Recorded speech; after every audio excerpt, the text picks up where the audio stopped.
Hello everyone, I'm truly grateful for discovering this website. I have taken some time to read stories from others, but this marks my very first post here. My story might stand out a bit from the others you have come across. I have been married for 40 years. I am 64 years old and my spouse is 62. We share an exceptional bond. We are financially secure, in good health, and we have two grown daughters and three wonderful grandchildren. We are not just partners in life, we're also the closest of friends and true soulmates. Our intimate life together would make younger couples envious. So you may be wondering, what's the issue here? I remember that Saturday so clearly. The sun was shining brightly, and I was really excited about a great game of golf with my friends. I had been eagerly waiting for this day all week. It was a chance to break free from the usual daily routine and have some good times on the golf course. As I left my house, carrying my golf clubs and wearing a big smile, I had no idea that something unexpected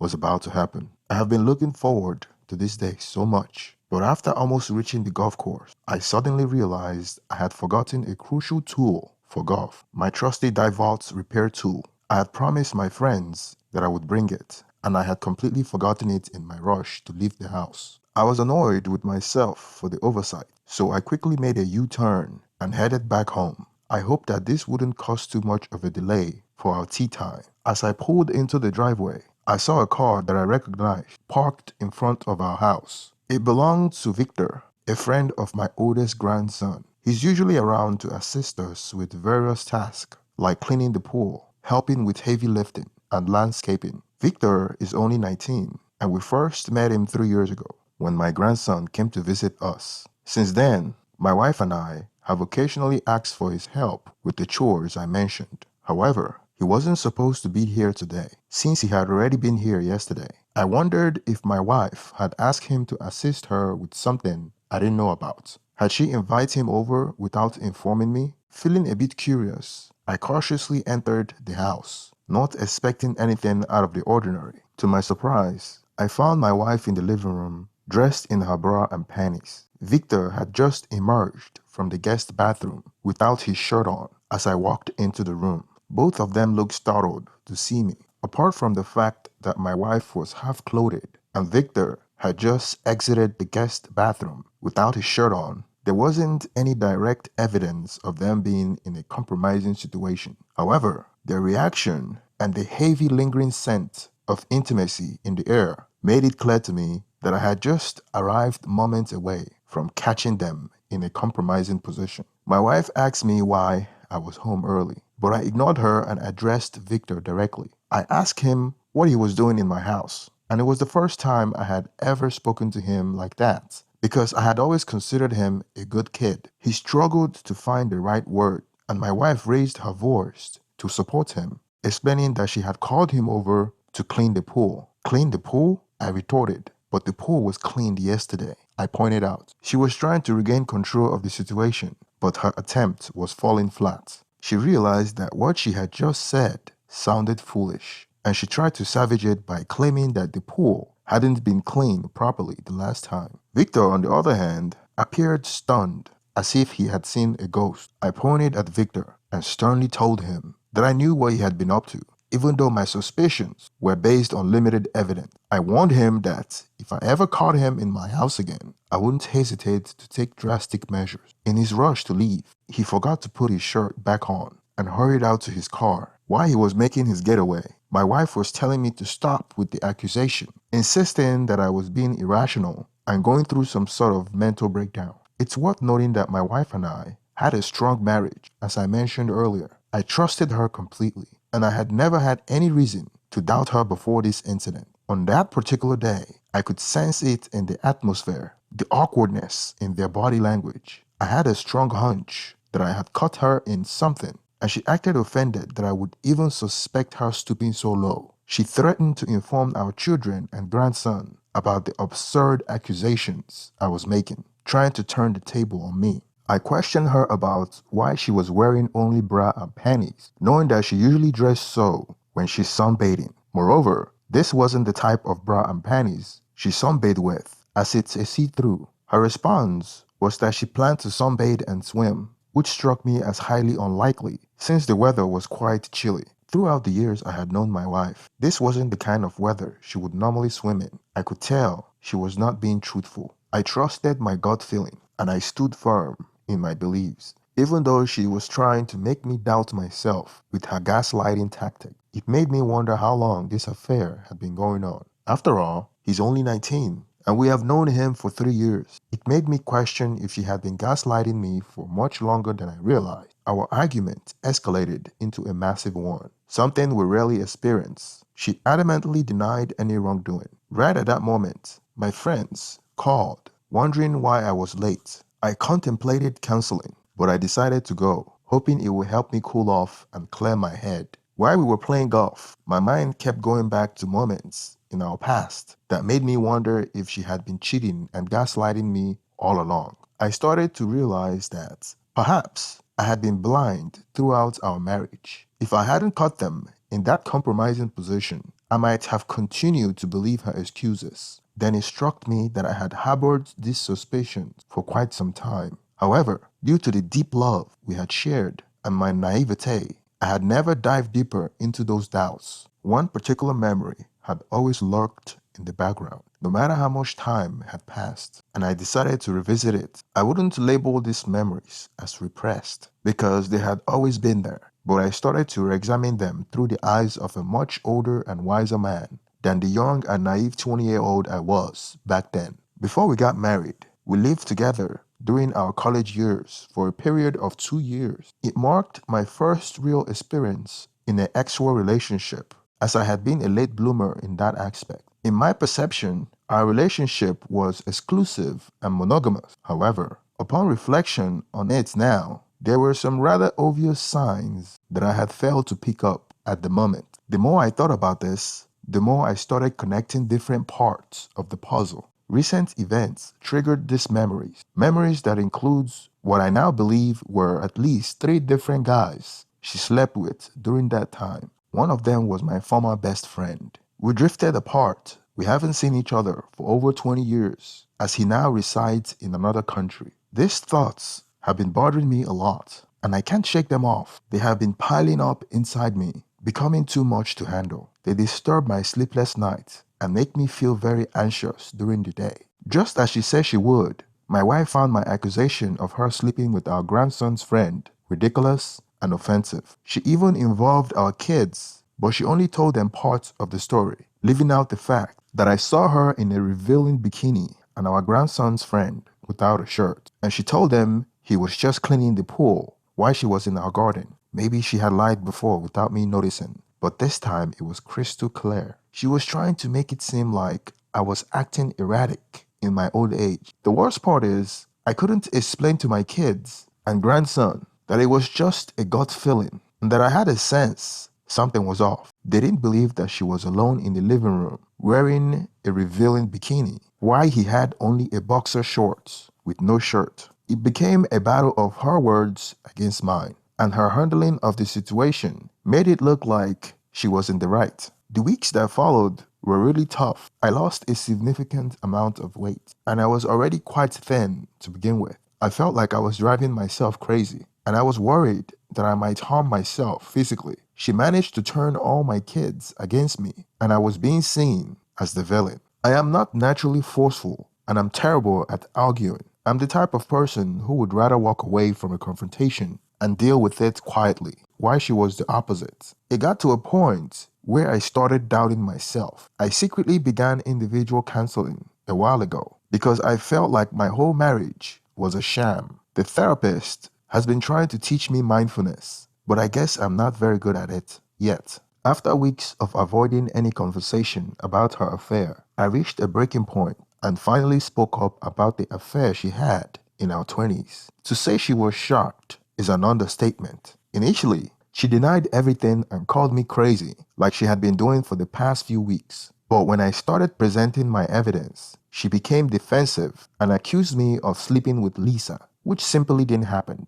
She said, "I know you did it because you told me." Of course, I hadn't told her because A, it never happened, and B, I don't think I would have told her even if it had. When I continued to deny it, she shifted her accusation to, "Well, it was Kathy then, wasn't it?" Again, That also didn't happen. At that point, I couldn't hold it together any longer. I had a breakdown unlike anything I had ever experienced before. I curled up on the floor, overcome by uncontrollable sobs. Breathing was difficult, let alone speaking, and it felt like an eternity. This time, I believe she was genuinely surprised by my reaction. She knelt down, hugged me, and held me as I eventually regained some semblance of sanity. She denied everything and reassured me that she was committed to working through our issues. She mentioned that she didn't understand what was going on with me, and she was afraid that I might decide to leave her for delusional reasons. However, up to this point, all the evidence I had was indirect, and she hadn't admitted to anything.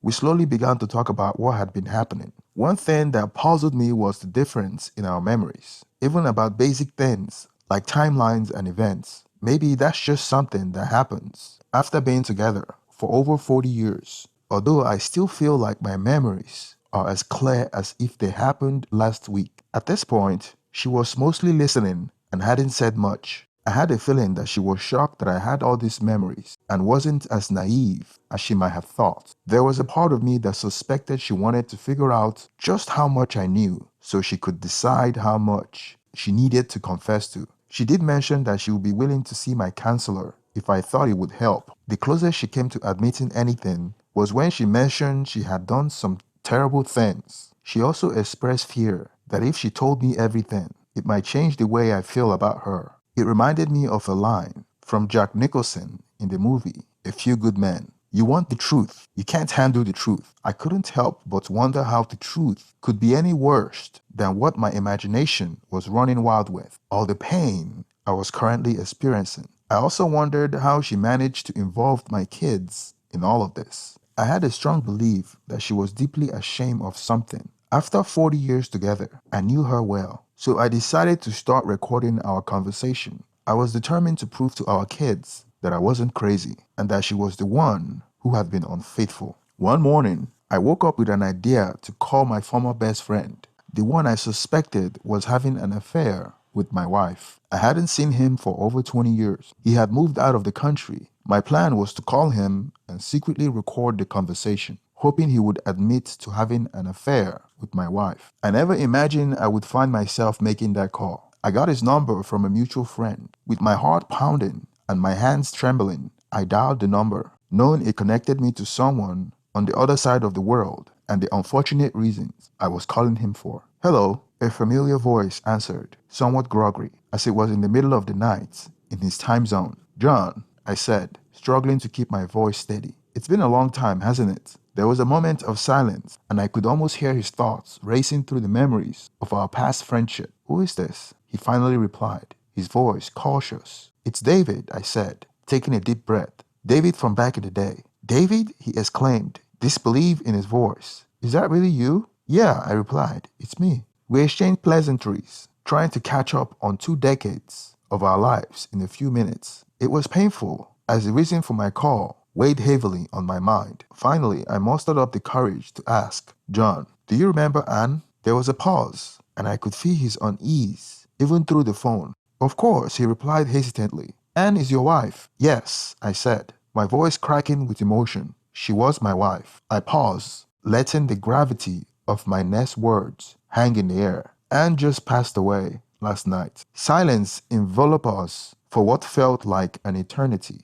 I knew he must have been shocked, his mind racing to process the news. I took a deep breath, trying to fake emotions. Before she died, she told me everything, John. What? What do you mean? He stammered. She confessed everything about your affair, I said, my voice trembling with anger and sadness. She told me about the betrayal, about the lies, about the years we lost because of it. I heard a sharp intake of breath on the other end of the line, followed by a heavy sigh. David, I interrupted him. Why, John? Why did you betray me like that? You were my best friend. He began to sob on the other end, his voice breaking. David, I can't even begin to explain how sorrow I am. It was a terrible mistake, and I have regretted it every day since. I could feel his remorse, but my heart was still heavy with anger and pain. I was recording the conversation as he confessed, as I wanted to hear him admit it, as he was the only way to get my wife to admit the truth and gain the respect back from my children. He sobbed uncontrollably, his guilt laid to bear for the first time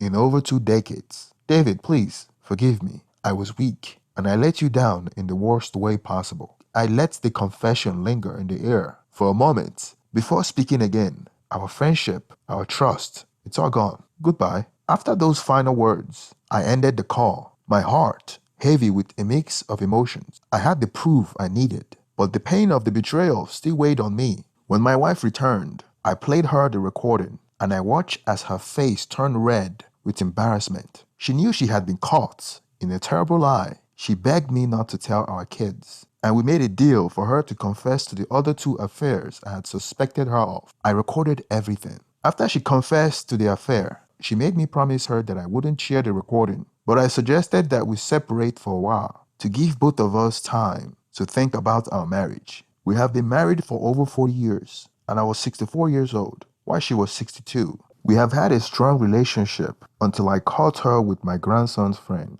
and have been having memory recalls of events that made me suspect that she hadn't been faithful and might have been cheating on me throughout our time together. She refused to admit to having an affair with our grandson's friend. She wanted to use the excuse that I was the reason for our separation so that she could maintain her innocence, and I agreed to this when we talked. She left our conversation feeling devastated about our impending separation. She said she would grant me an amicable divorce if I took the blame for ending the marriage, citing my suspicions and not her affair as the reason. Little did she know I had recorded all her admissions. The next day, my kids called me, urging me to reconcile with their mom. It wasn't until I played the recording for them and showed them all the evidence that they turned against her. My wife was furious that I hadn't kept our agreement and had decided to fight me through the process, aiming to take everything we had if I divorced her. Sadly, she doesn't understand that at my age, my material possession don't mean much to me, as long as I have enough to support myself until I'm 90, which is when most people in my family tend to pass away. What truly matters to me is the love of my children and the legacy I leave behind. Many people wanted me to stay with her just because we have been together for over 40 years. However, they forgot that as you grow older, you yearn to spend the rest of your life with someone who genuinely loves you. Every time I look at her, I see deceit, gaslighting, affair, and unfaithfulness. I believe I had had enough of living a life filled with lies. Thank you for making it to the end of this story. Please don't forget to like and subscribe to support the channel, and let's get some reaction in the comment section. Thank you and have a wonderful day.